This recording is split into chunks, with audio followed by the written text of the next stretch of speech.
कहते हैं जिसका कोई नहीं होता उसका ऊपर वाला सहारा बन जाता है। अपने तो छोड़ जाते हैं पर भगवान कभी अकेला नहीं छोड़ते। शाम का वक्त था। उत्तर प्रदेश के बनारस रेलवे स्टेशन के अंदर प्लेटफॉर्म पर भीड़ कम हो चुकी थी। लाउडस्पीकर की आवाजें धीमी पड़ चुकी थी और ज्यादातर यात्री अपने घरों की ओर निकल चुके थे। लेकिन उसी स्टेशन के प्लेटफॉर्म नंबर 4 के एक पुरानी लोहे की बेंच पर एक औरत घंटों से बैठी थी। उसका नाम था कविता। आंखों में बेचैनी और चेहरे पर थकान साफ झलक रही थी। हर बार जब स्टेशन के गेट से कोई आदमी बाहर निकलता तो कविता बड़ी उम्मीद से उसकी ओर देखती, लेकिन जैसे ही पहचान की झलक नहीं मिलती उसका चेहरा उतर जाता और वो सिर झुका लेती। घड़ी की सुइयां लगातार भाग रही थी। सुबह से शाम और शाम से रात में बदल चुकी थी, लेकिन उसका इंतजार खत्म नहीं हो रहा था। इसी बीच वहां से गुजर रहा था राजू, जो उसी स्टेशन पर सफाई कर्मचारी था। गरीब था, साधारण था, लेकिन उसके भीतर इंसानियत की दौलत भरी हुई थी। राजू ने कई बार उस औरत को देखा। सुबह से लेकर अब तक वही बेंच पर बैठी थी। बाकी लोग जल्दी जल्दी घर जा रहे थे, लेकिन वो औरत जैसे वही जमी हुई थी। राजू पहले तो अपने काम में लगा रहा, पर दिल ने गवाही दी कि ये औरत कोई गहरी तकलीफ में है। आखिरकार उसके कदम रुक गए। वो धीरे धीरे कविता के पास गया और नरम आवाज में बोला, मैडम, आप किसी का इंतजार कर रही है? कविता चौंकी, लेकिन फिर थकी हुई आवाज में बोली, हां, मैं अपने पति का इंतजार कर रही हूं। हम मुंबई जाने वाले थे। वो टिकट लेने गए थे दोपहर 12 बजे, तब से अभी तक लौटे नहीं। राजू हैरान रह गया। उसने धीरे से पूछा, लेकिन मुंबई जाने वाली ट्रेन तो काफी पहले जा चुकी है। क्या पता वो अकेले ही निकल गए हों? यह सुनकर कविता का चेहरा उतर गया। उसकी आंखों में गहरी निराशा उभर आई, दिल जैसे भर आया हो। वो चुप रह गई। राजू को भी अफसोस हुआ। उसने नरम स्वर में कहा, देखिए, अब रात होने वाली है। स्टेशन के पास कोई नहीं रहता। आप घर जाइए। अगर उन्हें लौटना होगा तो सीधे घर ही आएंगे। यहां यूं बैठने से कुछ नहीं होगा। लेकिन कविता बस चुपचाप सामने देखती रही। उसकी आंखों में आंसुओं की परत थी, जैसे किसी ने उसकी दुनिया उजाड़ दी हो। राजू भारी मन से घर चला गया, लेकिन रात को खाना खाते समय उसने अपनी मां सुमित्रा देवी को पूरा किस्सा सुनाया। मां का चेहरा भी गंभीर हो गया। उन्होंने कहा, बेटा, अजीब बात है, अकेली औरत रात भर स्टेशन पर। भगवान ही उसकी रक्षा करे। अगली सुबह राजू फिर अपने काम पर स्टेशन पहुंचा। उसकी नजर सीधे उसी बेंच पर गई और वो हैरान रह गया। वो औरत, कविता, अब भी वही बैठी थी। वो तुरंत उसके पास गया और बोला, आप घर नहीं गई? पूरी रात यही रही? कविता ने थकी आंखों से उसकी ओर देखा और धीरे से सिर हिलाया। हां, राजू ने थोड़े सख्त लेकिन चिंतित स्वर में कहा। अब तो आप समझ गई होंगी, वो वापस नहीं आने वाले। यहां रहकर कुछ नहीं मिलेगा। घर जाइए। कविता चुप रही। उसके चेहरे पर भूख और थकान साफ झलक रही थी। राजू ने पास की दुकान से समोसे और बिस्कुट लाकर उसके सामने रख दिए। पहले तो वो संकोच करती रही, फिर धीरे धीरे खाने लगी। राजू एकटक उसे देखता रहा। उस टूटी हुई औरत में एक ऐसी गहराई थी, एक ऐसी पीड़ा थी जो शब्दों से कहीं परे थी। अचानक उसकी आंखों से आंसू बह निकले। राजू घबरा गया। क्या हुआ? रोइए मत, मैं मदद करूंगा। बताइए कहां जाना है? कविता ने कांपती आवाज में कहा। अब कहां जाऊं? मेरा घर भी नहीं रहा। यह सुनते ही राजू स्तब्ध रह गया। उसके दिल में दर्द की लहर दौड़ गई। उसने समझ लिया, ये औरत बिल्कुल अकेली है, लेकिन उसे अंदाजा नहीं था कि यह मुलाकात आगे चलकर उसकी जिंदगी ही बदल देगी। उस रात राजू घर लौटते समय बार बार पीछे मुड़कर उसी लोहे की बेंच की ओर देखता रहा। उसे डर था कि कहीं वो औरत फिर से अकेली न छूट जाए। उसने मन ही मन निश्चय किया, इंसानियत के नाम पर किसी की मदद करनी है तो अभी करनी होगी। वो पास जाकर बोला, आपका नाम? धीरे से जवाब आया, कविता। मैं राजू हूं। उसने मुस्कुराकर कहा, अगर आपको ऐतराज ना हो तो मेरे घर चलिए। मेरी मां है, हम दोनों ही रहते हैं। आप कुछ दिन हमारे साथ रह लीजिए। रात ठंडी है और स्टेशन सुरक्षित नहीं। कविता ने झिझकते हुए बेंच को कसकर पकड़ लिया। उसकी आंखों में भय और अपमान था, पर राजू की आंखों में ईमानदारी देखकर उसे भरोसा हुआ। वो बोली, ठीक है, पर परेशानी तो नहीं होगी? राजू ने कहा, अब आप अजनबी मुसाफिर नहीं, हमारी मेहमान है, आप सुरक्षित रहेंगी। उसने पास की दुकान से एक शॉल खरीदी और उसके कंधे पर डाल दी। कविता की आंखों में राहत झलकने लगी। स्टेशन से दूर एक शांत गली में राजू का छोटा सा घर था। एक हॉल, 2 छोटे कमरे और आंगन में तुलसी का गमला। दरवाजा खटखटाने पर सुमित्रा देवी सामने आई। बेटे के साथ एक अजनबी युवती देखकर वो चौंक गई। राजू ने कहा, मां, यही वो मैडम जी है जिनके बारे में बताया था। इनके पति इन्हें छोड़ गए, कुछ दिन हमारे साथ रहेंगी। और उसने पूरी बात समझा दी। सुनते ही सुमित्रा देवी का चेहरा पिघल गया। उन्होंने कविता के सिर पर हाथ रखकर कहा, बेटी, अंदर आओ। उस पल कविता को पहली बार अपनापन महसूस हुआ। चाय नाश्ता आया, उसने संकोच छोड़कर खाया और धीरे से बोली, धन्यवाद मां। रात को सुमित्रा देवी ने उसके लिए एक कमरे में बिस्तर लगाया। नई चादर और कंबल देखकर कविता की आंखें भर आई। बरसों बाद उसे चैन की नींद मिली।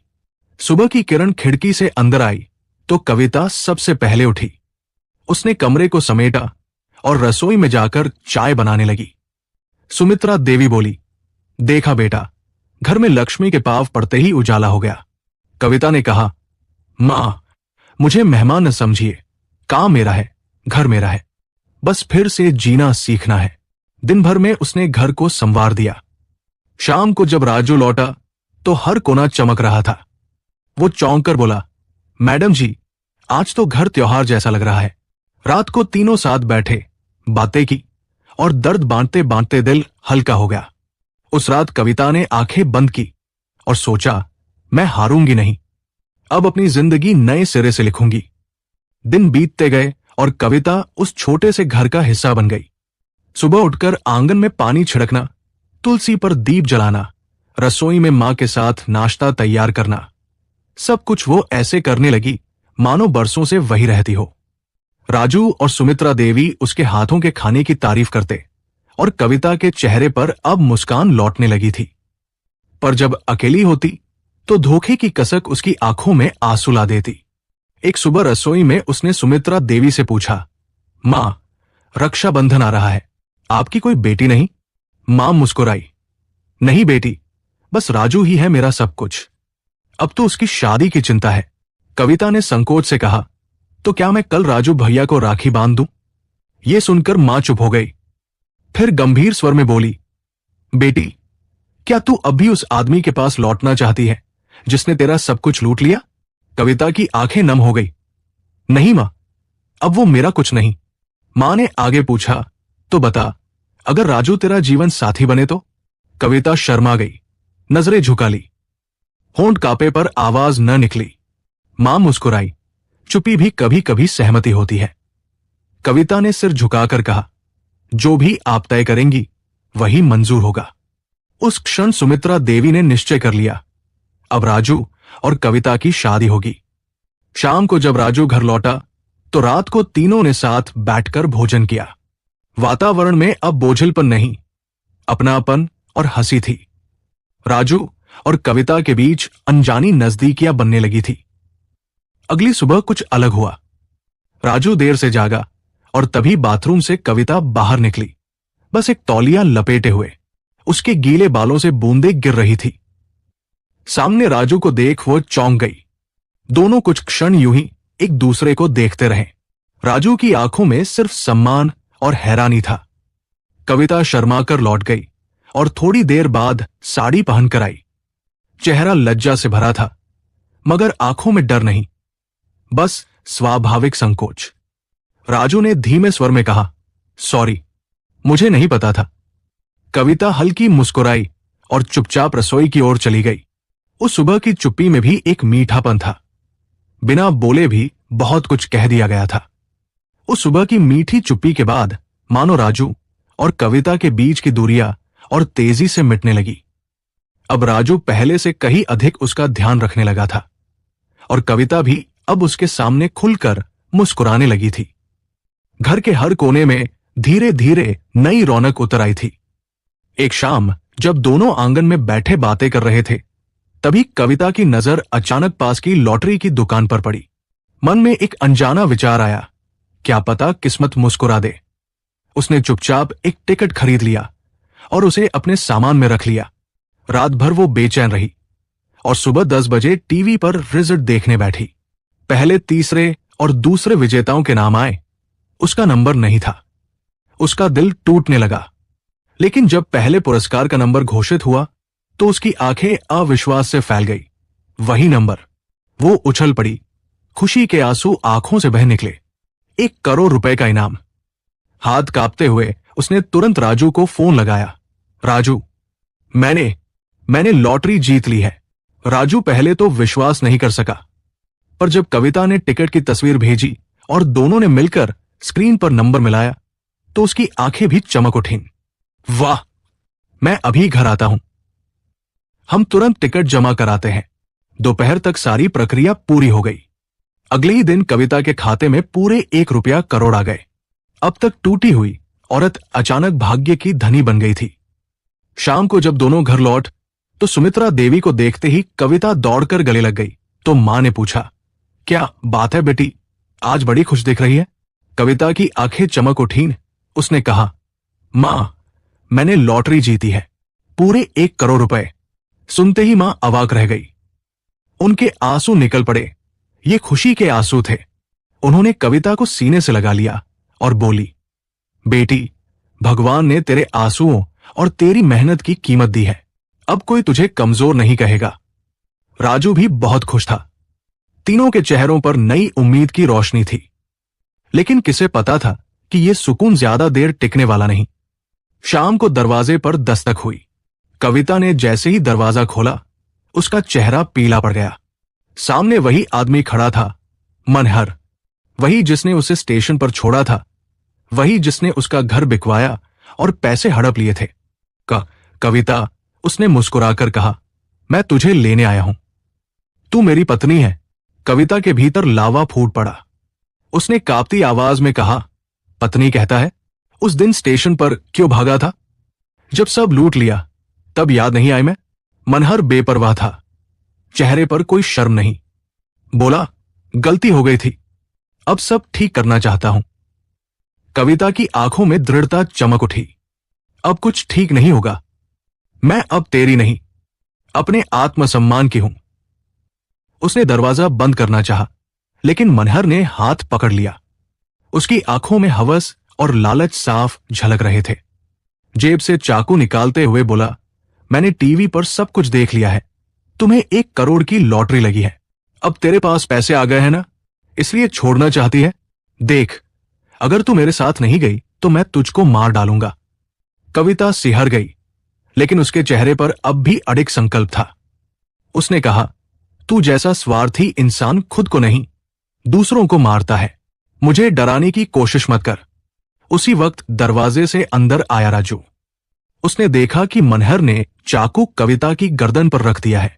कविता के चेहरे का रंग उड़ चुका था, पर उसकी आवाज कांपते हुए भी दृढ़ थी। ये मेरे पति थे, अब नहीं है। ये आदमी मुझे तब छोड़ गया जब मेरे पास कुछ भी नहीं था। अब जब किस्मत से मैंने लॉटरी जीती है तो पैसे के लालच में वापस आ गया है। मनहर की आंखों में पागलपन और हवस तैर रही थी। उसने चिल्लाकर कहा, अगर पैसे नहीं दिए तो इसका गला काट दूंगा। राजू कांप उठा। वो तुरंत अलमारी की ओर दौड़ा और एक बैग में पैसे भरने लगा। फिर पैसों से भरा बैग उसने मनहर को पकड़ा दिया। पर उसी दौरान पर्दे के पीछे खड़ी सुमित्रा देवी ने पुलिस को फोन कर दिया था। मनहर बैग पकड़कर जाने ही वाला था कि उसने और भी लालच दिखाया। उसने कहा, अब मंगलसूत्र और कान के झुमके भी उतार दे। कविता ने चुपचाप उतार कर दे दिए। उसकी आंखों में अब आंसू नहीं थे, सिर्फ ज्वालामुखी जैसा आक्रोश था। जैसे ही मनहर दरवाजे की ओर बढ़ा, उसी समय बाहर से पुलिस की आवाज गूंजी, रुको, हाथ ऊपर करो। और तुरंत पुलिस वालों ने चाकू छीनकर मनहर को हथकड़ियों में जकड़ लिया। कविता ने सारी कहानी सुनाई। मनहर का चेहरा अब भी ढीठ था, लेकिन हथकड़ियों की खनक ने उसका घमंड तोड़ दिया। पुलिस उसे पकड़कर ले गई। घर के भीतर कुछ देर तक सन्नाटा पसरा रहा। तीनों की सांसें तेज थी। फिर सुमित्रा देवी ने राजू और कविता का हाथ पकड़ते हुए कहा, अब ये घर सुरक्षित नहीं रहा, हमें नया जीवन शुरू करना होगा। कुछ ही दिनों में कविता के लॉटरी के पैसे से उन्होंने शहर के एक अच्छे और सुरक्षित मोहल्ले में नया घर खरीदा। छोटा मगर सलीकेदार मकान, साफ सड़कें और पास ही मंदिर की घंटियों की आवाज। जल्दी ही सुमित्रा देवी ने राजू और कविता की शादी की तैयारी शुरू कर दी। हर रस्म विधि विधान से हुई। सिंदूर, मंगलसूत्र और मंत्रों के बीच कविता के चेहरे पर एक ऐसी चमक थी जो बरसों बाद लौटी थी। आंसुओं से भीगी आंखों में अब डर नहीं था, सिर्फ सुकून और भरोसा था। शादी के बाद जब राजू ने धीरे से कविता का हाथ थामा तो उसके होठों पर मुस्कान थी। उसने मन ही मन कहा, अब तू अकेली नहीं है, अब हम हैं साथ साथ। सुमित्रा देवी गर्व से दोनों को देख रही थी। उनकी आंखें कह रही थी, भगवान ने मेरी बेटी को लौटाया है। कविता के जीवन की ये नई सुबह अब विश्वास, सम्मान और सुरक्षा से भरी थी। कभी स्टेशन पर अकेली छोड़ी गई औरत अब अपने आत्मसम्मान और सच्चे प्रेम के साथ खड़ी थी।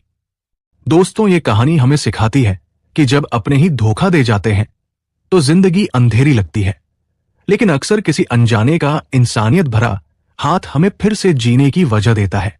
अब आपसे एक सवाल, अगर अपना धोखा दे जाए और कोई अजनबी सहारा दे तो क्या आप उस पर भरोसा करेंगे? क्या इंसानियत आज भी जिंदा है? कमेंट करके जरूर बताएं। और कहानी दिल को छू गई हो तो वीडियो लाइक करें और चैनल सब्सक्राइब जरूर करें। मिलते हैं अगली वीडियो में, तब तक के लिए जय हिंद, जय भारत।